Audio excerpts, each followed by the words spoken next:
Welcome to the deep dive. This is where we take the sources and questions you send us, the stuff that makes you really think, and we dig in. We try to get to the heart of it. And today, we've got a really interesting one. It's based on this document, One Gorilla's 100 Humans.pdf. And the core question, the one that jumped out at us, is look, could 100 regular unarmed humans actually beat a single gorilla in a fight? Right. It sounds like something you'd debate late at night, but this document, it actually tries to break it down. Biology, physics, all that. Exactly. So our mission today is to pull out the key insights from this source material. We'll look at the gorilla's abilities, the challenges the humans face, and some maybe surprising factors that could swing it one way or the other. Okay, let's dive in. First up, we need to understand the challenger, the gorilla. Yeah, let's paint a picture based on the doc. We're talking a big male silverback. Height-wise, maybe 5'5" to 5'9", standing up, not necessarily towering, but But the weight, that's the thing. 300, maybe up to almost 500 pounds for some types, like the mountain gorillas. That's substantial. and the arm span. 7.5 to 8.5 feet. Think about that reach. But the document really hammers home the strength-to-weight ratio. It's described as, well, insane. How strong are we talking, like numbers-wise? Estimates are maybe 4 to 9 times stronger than an average human. Lifting capability. Potentially 1,800 pounds, maybe even up to 2,400 pounds. Whoa. Okay, that's hard to even picture. So the takeaway isn't just the raw number, it's what that means in a fight, right? Yeah, Avoid getting grabbed at all costs. absolutely. And it gets worse. The bite force, estimated around 1,300 psi. PSI, what does that mean practically? It means it can crack bones. Easily. One bite in that chaos, and someone's out permanently. Okay. And you mentioned the reach. Yeah, the arms reach about, let's see, 3.75 to 4.25 feet. That's nearly double the average human reach. Double. So it can hit you or grab you when you think you're safe. Precisely. And these aren't just taps. A swipe can send someone flying. Plus, they're built incredibly tough. Thick bones, dense muscles, resilient tendons. They can take a beating. So offense and defense are both pretty formidable. And then there's the aggression. When threatened, it's explosive. Instinctive attacks, aiming for vital spots. And the fear factor for the humans facing them. Oh, massive. The document stresses the psychological impact. Just the sight and sound of a rampaging gorilla, it could cause complete panic. Coordination goes out the window. That fear might be its biggest weapon against a large group.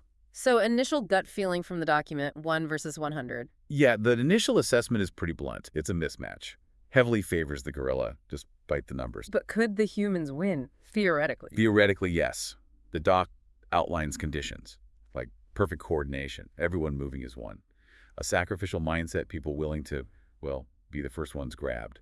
And some kind of strategy, maybe luring it somewhere confined, or a mass dogpile. Okay, perfect coordination and sacrificial mindset with 100 average people sounds optimistic. Extremely optimistic. The realistic challenges are huge. Those devastating first attacks, the fear causing hesitation, fractured efforts. Yeah. And even if they surround it, the gorilla can still lash out, injure multiple people very quickly.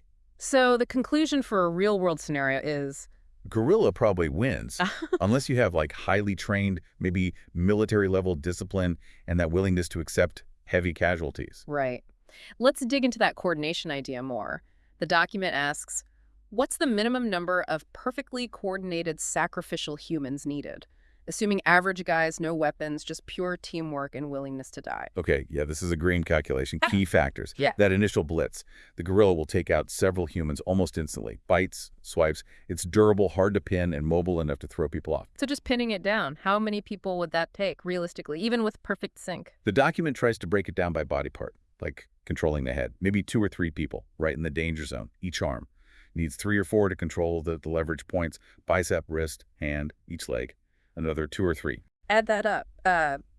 What is that, 12 to 17 people, just to hold it still? Roughly, yeah. 12 to 17 minimum, just for the pin, assuming they can even get those grips securely on a thrashing, biting animal. And that's not counting the ones who get taken out immediately. Exactly. The estimate is maybe 4 to 7 initial casualties, even with flawless timing.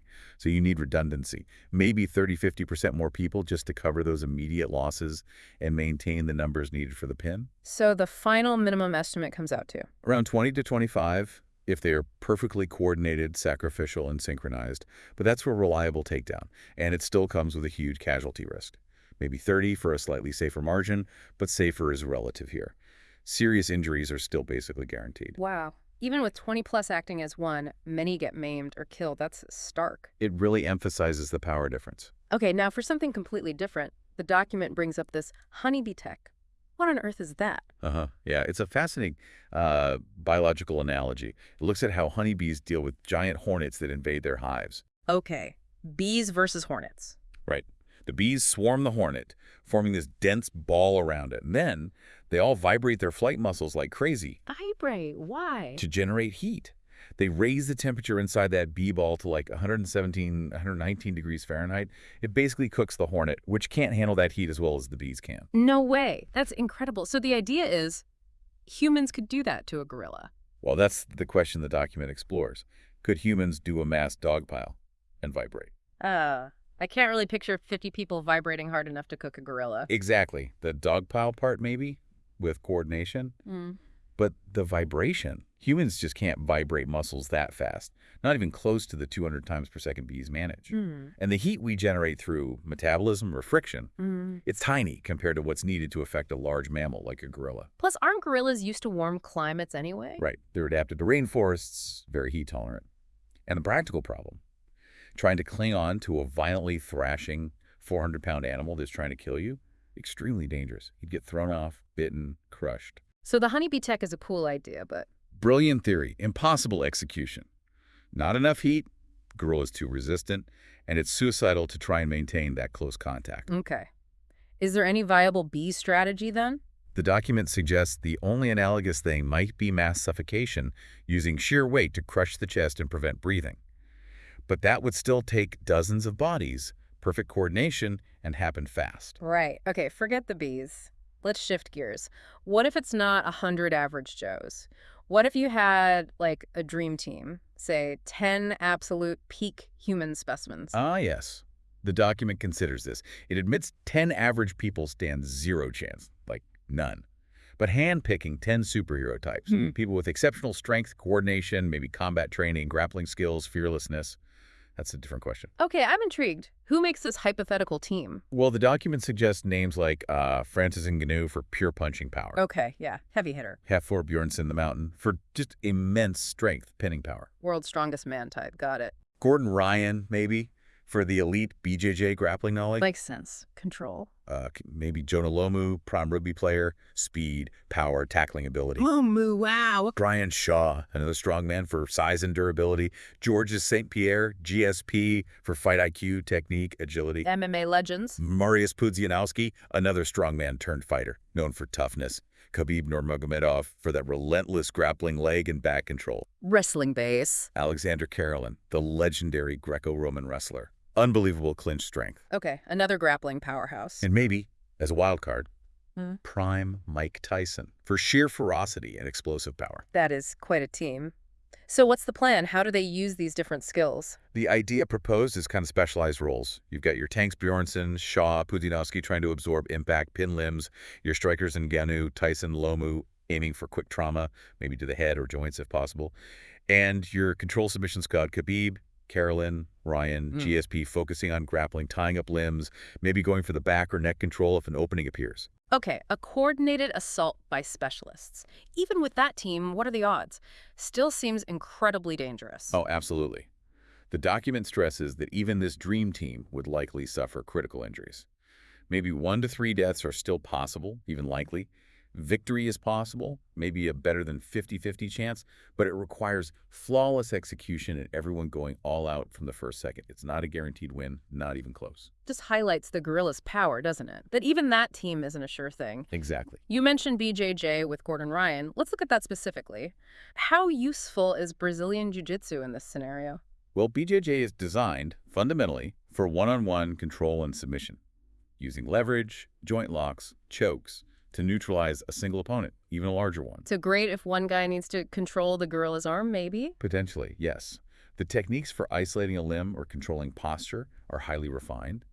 But the big limitation, as the document points out, is that it doesn't really scale to multiple opponents, or in this case, a single opponent being attacked by multiple allies. Because BJJ requires intense focus on that one opponent's body.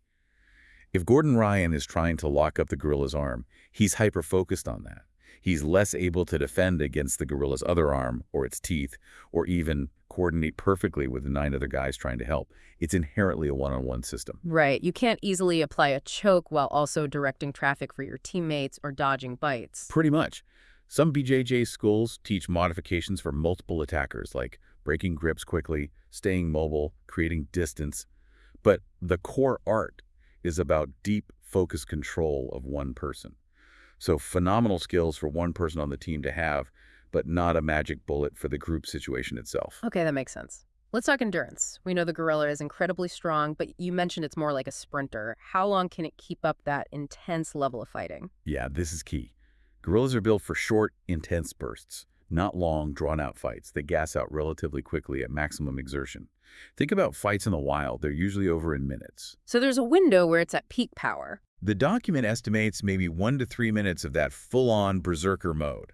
After that, fatigue really starts to set in. Lactic acid builds up, movements slow down, power drops. But it's still dangerous even when tired. Yeah, absolutely. A tired gorilla is still a massive, strong, and potentially very angry animal, but its ability to instantly overwhelm multiple people diminishes significantly. So for the 100 humans, the strategy involves weathering that initial storm. Essentially, yes. Survive the first minute or two.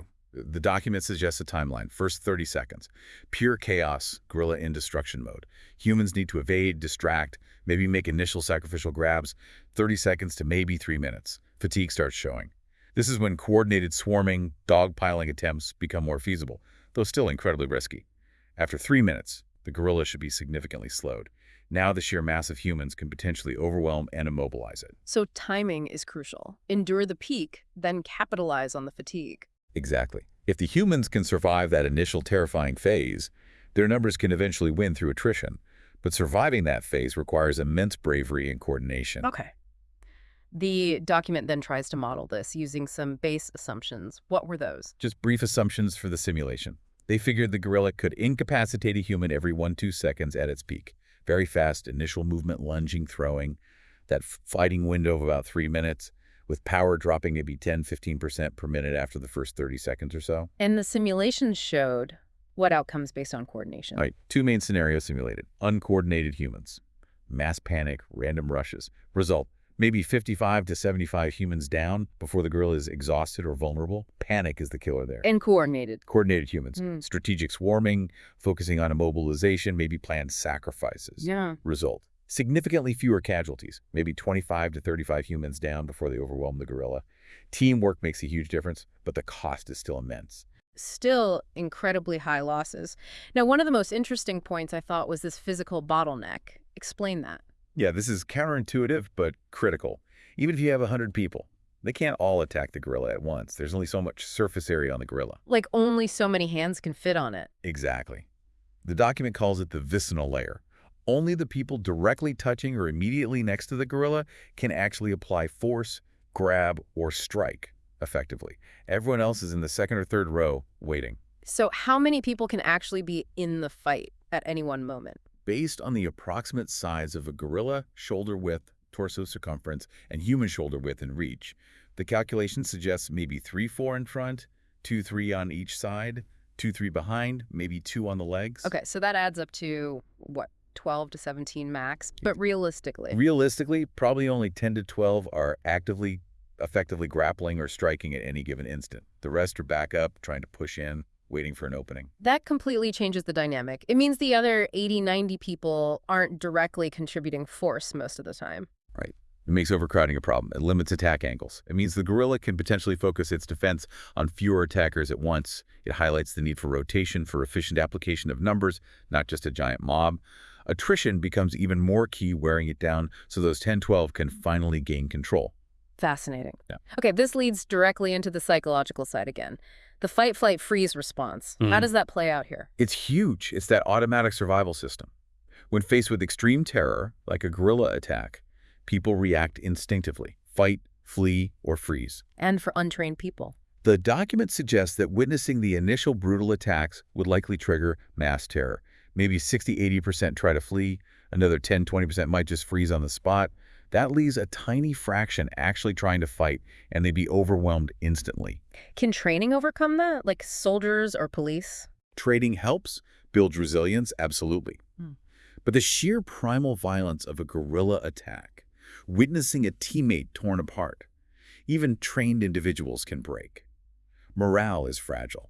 Panic can still spread like wildfire, that stampede effect. And freezing is always possible under extreme shock. Fighting effectively requires immense discipline and strong leadership to hold the line. The document gives a pretty graphic example of how that collapse could happen, doesn't it? Yeah, it paints a picture. Gorilla grabs someone, maybe bites or throws them violently. Yeah. The visual horror causes some nearby to freeze. Others see that, panic, and start running. That creates gaps. The gorilla bursts through the gap, attacks more people, causing more panic. It's a domino effect. The psychological chain reaction can break the group faster than the physical attacks themselves. Mental endurance is just as critical as physical. Chilling. So psychological collapse is a major win condition for the gorilla. Definitely. You might only need to break a few people mentally to shatter the entire group's cohesion. The document also briefly mentions a few other things like guerrilla recovery, the environment. Yeah, quick points. Guerrilla fatigue offers an opportunity, but humans need to press the advantage immediately, as even a tired gorilla could recover slightly if given space. Environment matters. Confined spaces help humans limit the gorilla's movement. Open fields help the gorilla isolate and terrorize smaller groups. And adrenaline for the humans. Gives that short burst, strength, pain tolerance, but it's followed by a crash. Exhaustion, disorientation. Humans need to win relatively quickly before that crash hits the group. And losing key people. Yeah, if a leader or someone seen as the strongest or bravest goes down early, it can disproportionately wreck morale. Okay. And the comparison to other animal fights. Just briefly, it notes gorillas have immense grappling strengths, maybe more than big cats, but lack the cats killing weapons like claws. Yeah. Against unarmed humans, though, that grappling strength is the lethal weapon.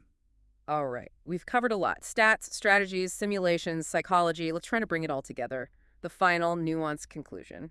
Based on this deep dive, who wins? It really depends on the humans. Yeah. The document lays out possibilities.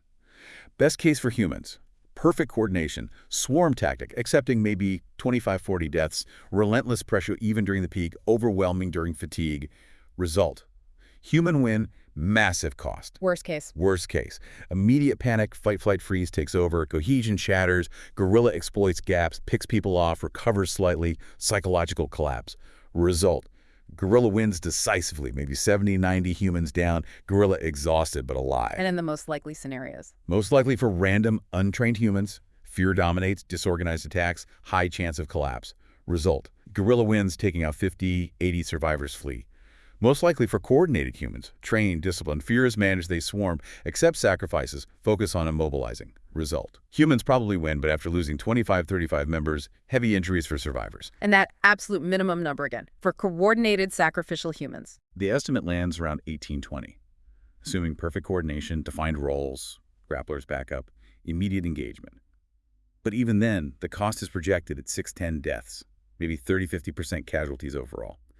Human win, but brutal. So the answer to who wins is it's complicated. It's not just numbers. It hinges massively on human coordination, strategy, and maybe most importantly, psychological fortitude. Absolutely. That physical bottleneck, only 10–12 actually engaging at once, is huge. And the power of that fight, flight, freeze response. And the gorilla stamina limit. These are the surprising keys, I think. It really makes you think beyond the scenario, doesn't it? About what it takes to face overwhelming odds, the importance of teamwork, discipline, mental strength. Are there parallels in other conflicts, other challenges? That's the provocative thought, isn't it? Yeah. What does this extreme thought experiment tell you about tackling huge problems, individually or collectively? Where else does that psychological factor become the deciding one, even then the numbers seem to favor one side? Definitely something to mull over. Well, this has been a fascinating, slightly terrifying deep dive. Thanks for exploring it with us. Yeah, definitely one to think about. Until next time, this has been The Deep Dive.